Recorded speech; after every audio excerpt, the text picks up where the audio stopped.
नमस्कार मेरे प्यारे बच्चों। PNS memorial school online classes में मैं पूजा सिंह आपका हार्दिक स्वागत करती हूँ। क्लास 9th 10th का हाफ ईयरली एग्जाम स्टार्ट होने वाला है और लगभग आप लोग का सिलेबस भी कंप्लीट है।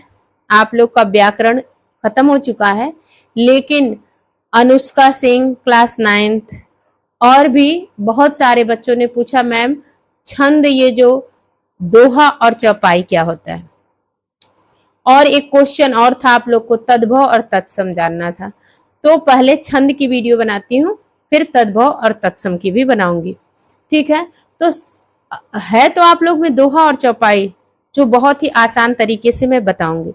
लेकिन सबसे पहले हमको कोई भी चीज की बेसिक शुरुआत हमको जानना चाहिए, वो नॉलेज होना चाहिए, फिर दोहा और चौपाई तो आप लोग को अच्छे से बताऊंगी। ठीक है, जो आपके सिलेबस में है।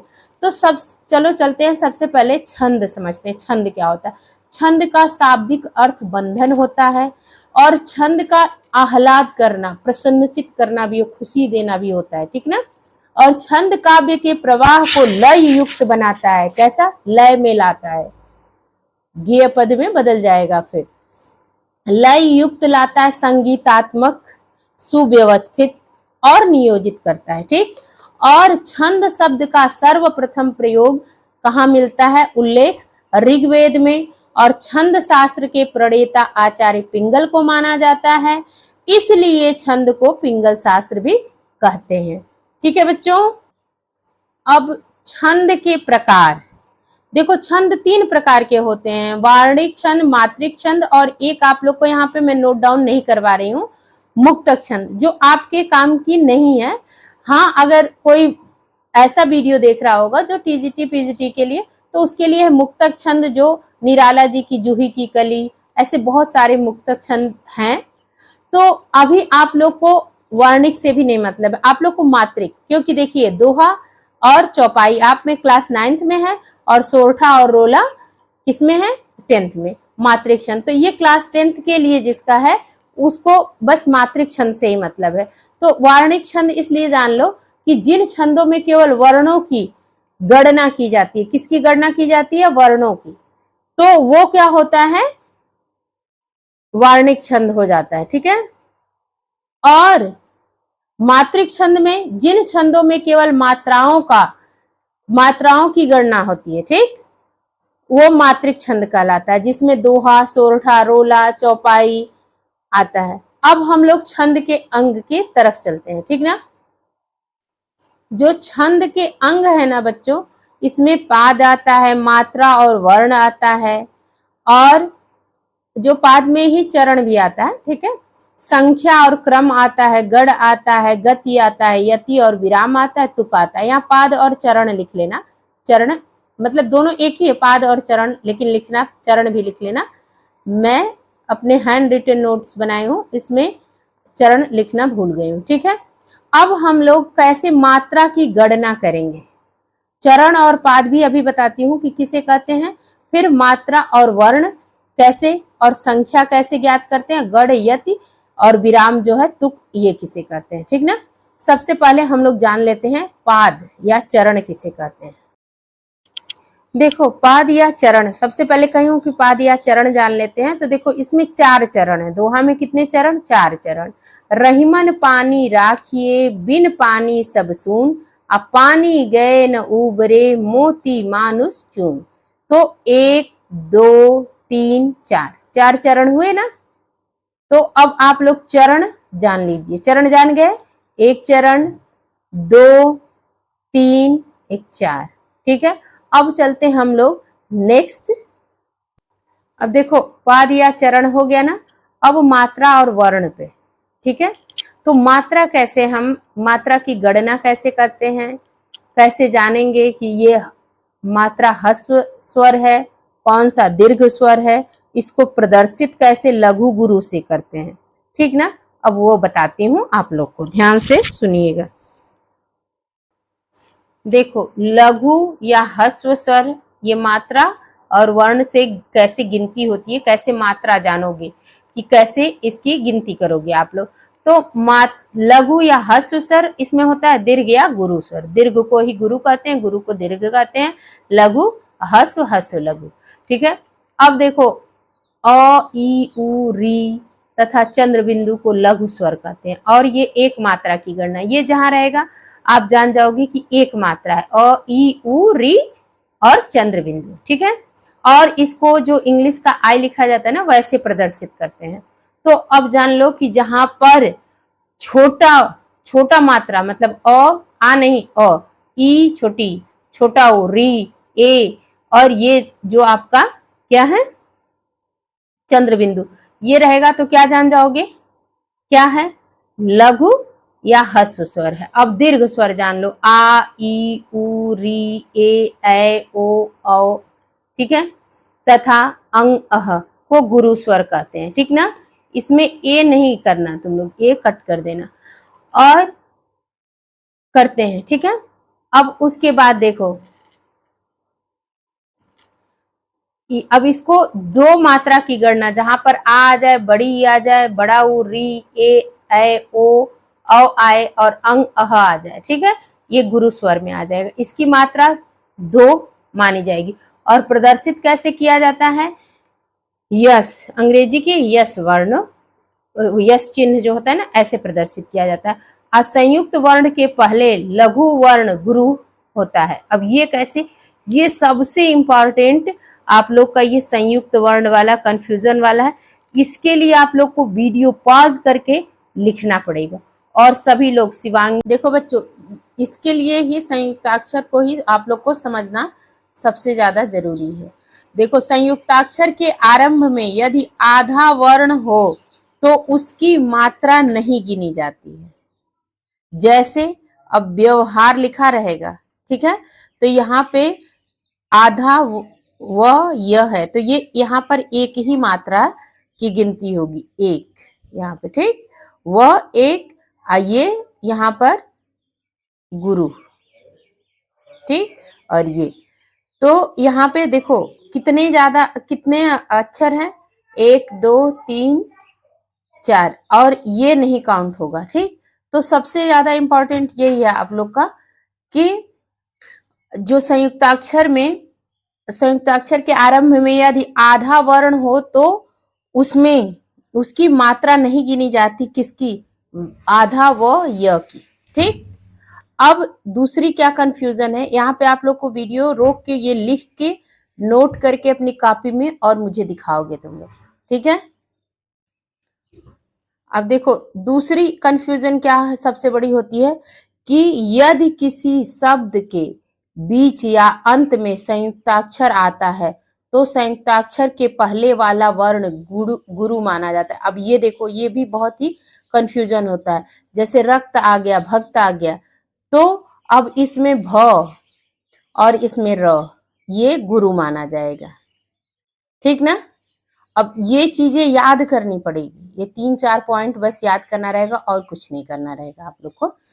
और नेक्स्ट पॉइंट क्या है, अनुस्वार और विसर्ग के पहले यदि लघु वर्ण हो तो गुरु माना जाएगा। जैसे अंत आया, बसंत आया, तो इसमें अ और स के बाद अनुस्वार आया है, इसलिए अनुस्वार के पहले जो वर्ण है उसको गुरु माना जाएगा। ठीक ना। अब देखो एक और इंपॉर्टेंट, किसी लघु वर्ण के बाद अनुस्वार के स्थान पर यदि चंद्र बिंदु हो तो वह लघु वर्ण भी लघु वर्ण जो है गुरु नहीं माना जाएगा। जैसे हंस में ह के बाद अनुस्वार है तो यहाँ ह तो गुरु माना जाएगा, परंतु हंसी में ह के बाद चंद्र बिंदु है तो यह गुरु नहीं माना जाएगा। अब ये आप लोग नोट डाउन करके मुझे सेंड करोगे कि हम ये नोट किए हैं, फिर मैं आप लोग को गूगल मीट पर पूछूंगी ये क्वेश्चन। ठीक है। अब देखो एक और है, हलंत के पहले का लघु वर्ण भी गुरु माना जाएगा। जैसे श्रीमन में हलंत न है ना, के पहले म है तो म गुरु माना जाएगा। चूंकि न में स्वर नहीं है, इसमें नीचे हलंत लगा है तो इसमें स्वर नहीं है, न प्लस अ नहीं है, तो ये न की मात्रा नहीं गिनी जाएगी। और एक और कभी कभी आता है कि कभी कभी उच्चारण की सुविधा के लिए गुरु को लघु ही मान लिया जाता है। ये कंफ्यूजन वाले पॉइंट्स थे 1 2 3 4 5 6, ये 6 नोट करके तुम लोग मुझे सेंड करोगे, ठीक। लोग छंद के अंग में मात्रा जान लिए कि लघु गुरु कैसे हम लोग गिनती करेंगे। अब 3 चीज और समझ लेते हैं, यति, गति और तुक, ठीक है। उसके बाद अब आ जाएगा दोहा और चौपाई, क्लास 9th के सिलेबस के अकॉर्डिंग। यति जान लो, छंद में नियमित वर्ण या मात्रा पर सांस लेने के लिए रुकना पड़ता है, तो इस रुकने को ही यति या विराम कहते हैं। अब फिर ध्यान से देख लो, ये भी नोट डाउन करना पड़ेगा कि छंद में नियमित वर्ण या मात्रा पर सांस लेने के लिए रुकना पड़ता है, इसी रुकने के स्थान को यति या विराम कहते हैं। अब कैसे, उदाहरण के द्वारा समझो।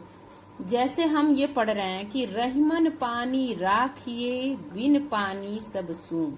अब यहाँ पे बोलेंगे रहीमन पानी राखिए, यहाँ हम सांस लेंगे, ठीक। और बिन पानी सब सून, ये एक चरण हो गया, लेकिन यहाँ पर हम सांस ले रहे हैं, ठीक ना। तो इसको क्या बोलेंगे, यति बोलेंगे। क्या बोलेंगे, यति, ठीक। इतना तक समझ में आ गया होगा। अब तुक और गति, 2 चीज और हमको समझना है। गति किसे कहते हैं, गति का अर्थ लय या प्रवाह होता है। वार्णिक छंदों में इसकी आवश्यकता नहीं होती है,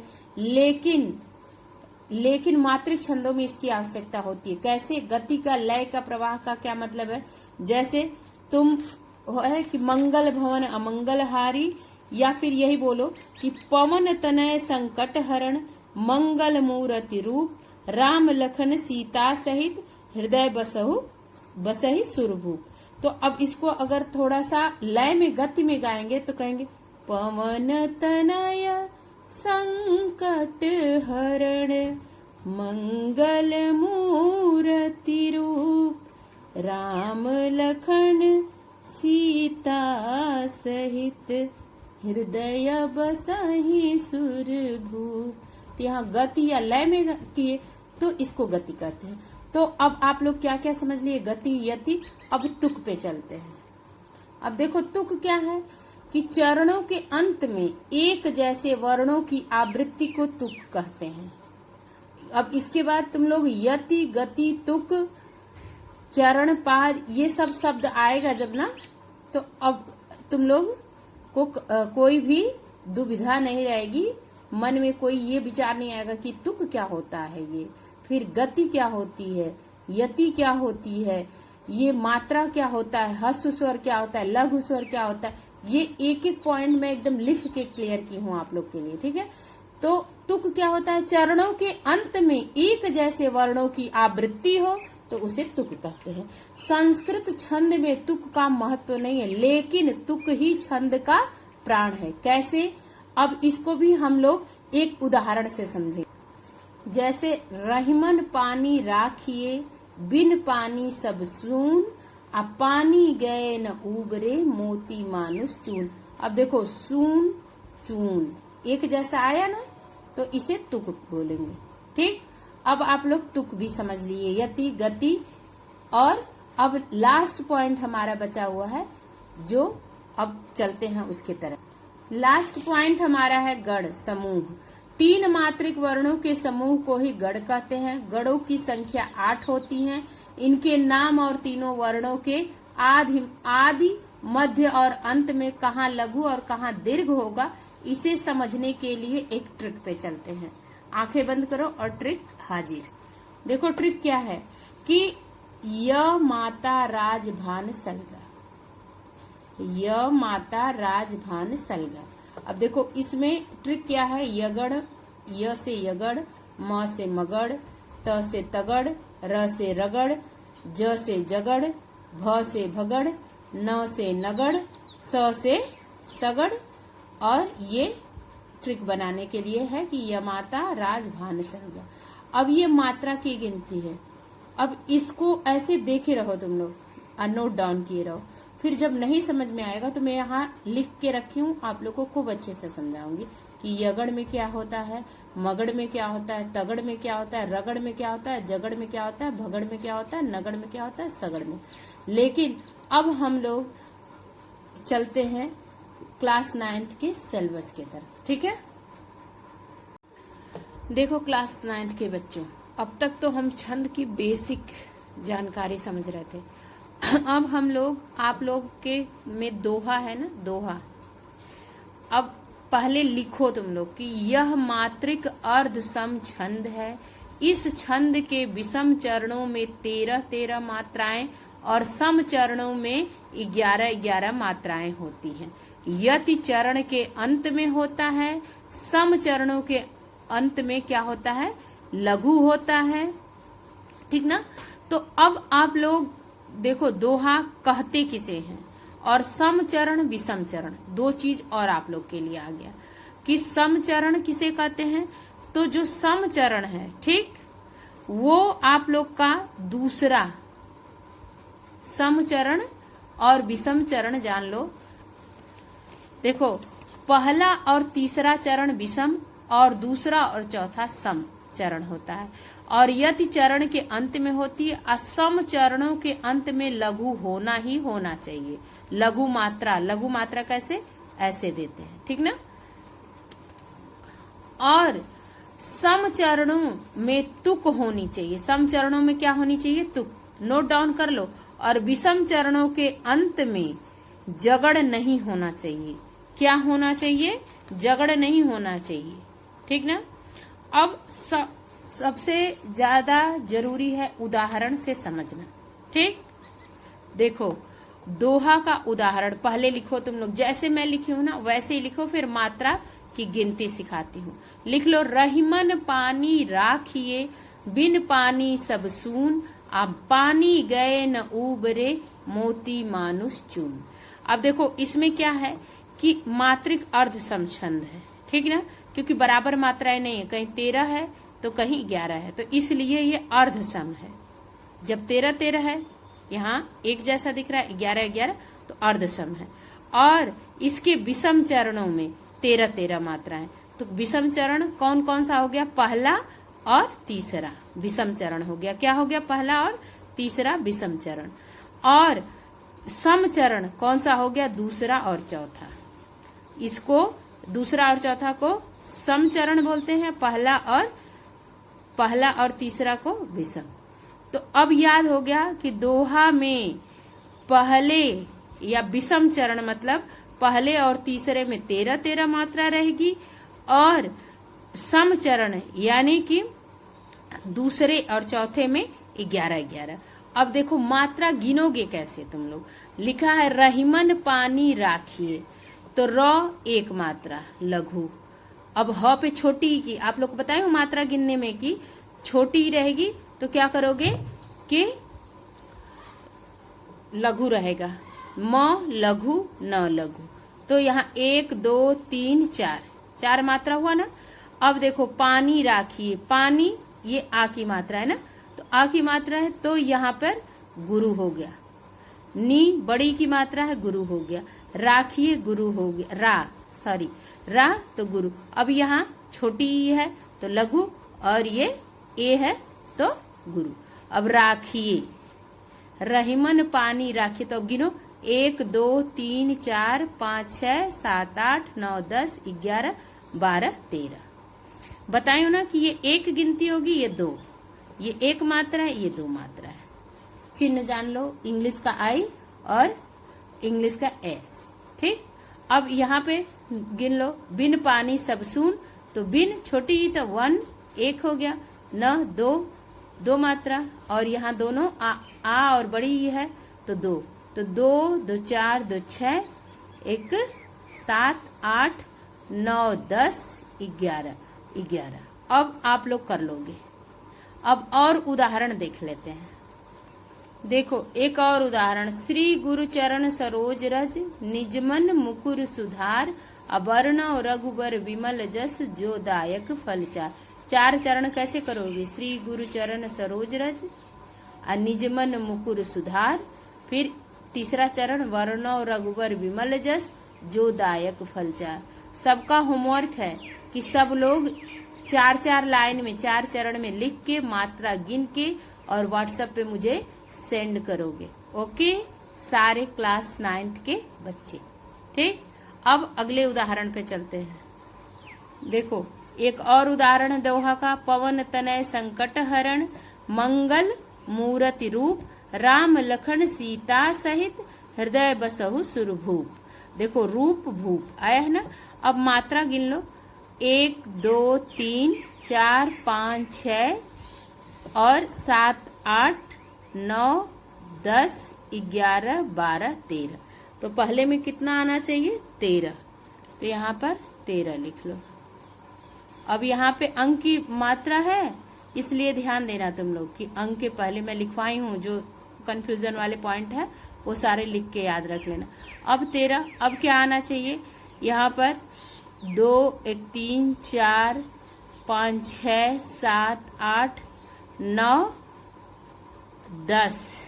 ठीक हो गया 10 1 11। तो यहाँ 11 हो गया। मंगल मूर्ति रूप। ठीक। राम लखन सीता सहित, हृदय बसहु सुरभूप। अब उसमें कर लेते हैं। अब राम लखन सीता सहित, तो 2 3 4 5 6 7 8 9 10 11 12 13। यहाँ पे भी आ गया 13। ठीक। अब इसी से जान लोगे कि ये दोहा है। ऐसे ही गिनते हैं। ठीक ना। अब यहाँ पे भी कर लेना तुम लोग गिन के, और यहाँ मात्रा लिख के व्हाट्सएप पे सेंड करना। और उदाहरण चाहिए। और एक हो ही गया, रहमन पानी राखिए, बिन पानी सब सून, पानी गए न उबरे, मोती मानुष चून। अब दोहा हो गया। अब चौपाई समझो। अब दोहा तो तुम लोग को समझ में आ गया। 13 13 11 11। ठीक। सम विषम। अब चौपाई उससे सबसे आसान होता है चौपाई को समझना। देखो चौपाई मतलब 4 पाई, 4 पैर, उसके चारों पैर में कितने कितने मात्रा? 16 16 मात्रा। ठीक। 4 पैर 16, प्रत्येक चरण में 16 16 मात्रा। इतना ही याद करना है। बाकी देखो चौपाई एक सम मात्रिक। क्यों? क्योंकि सब में समान मात्रा रहेगी। छंद है जिसमें 4 चरण होते हैं, प्रत्येक चरण में 16 16 मात्राएं होती हैं, तथा चरण के अंत में जगड़ अथवा तगड़ नहीं होता है। और क्या होता है? चौपाई के अंत में जो 2 मात्रा दीर्घ 2 मात्रा जरूर रहेंगे। ऐसे ये जो दीर्घ है ये जरूर रहेगा। चौपाई की ये पहचान है। यहाँ पर लिख लो तुम लोग, मोस्ट इम्पॉर्टेंट। ठीक है, लिख लो कि चौपाई में ये जरूर होता है कि 2 दीर्घ जो गुरु बोलते हैं वो जरूर रहता है। ठीक ना। अब उदाहरण देख लो तुम लोग। उदाहरण क्या है कि जय हनुमान ज्ञान गुण सागर, जय कपीस तिहु लोक उजागर, राम दूत अतुलित बल धामा, अंजनी पुत्र पवन सुत नामा। अब इसकी गिनती कर लो तुम लोग कि जय। अब 16 मात्रा कैसे करोगे? रुक जाओ। अब देखो तुम लोग, ये है ना कि जय हनुमान ज्ञान गुण सागर। तो अब इसको देखो कैसे करोगे कि जय, ज 1 य 1 2 हो गया। ये देखो ह 1 2, तो 2 2 4 2 6, ये बड़ा है ना, 6 1 7, और यहाँ भी बड़ा है तो 8 9 1 10 11 12, और फिर 13 14 15 16। तो प्रत्येक चरण में कितनी मात्राएं होती हैं? 16। यहाँ पर 16 लिख लो तुम लोग। ठीक, 16। अब हर चरण में, अब ये 3 चरण का तुम लोग गिनकर मुझे कमेंट में सेंड करोगे। ठीक। अब चौपाई का उदाहरण क्या देख लिए कि पहले चौपाई की परिभाषा क्या देखे तुम लोग कि चौपाई एक सम मात्रिक छंद है। कौन सी मात्रिक छंद है? सम मात्रिक। और जिसमें 4 चरण होते हैं तथा प्रत्येक चरण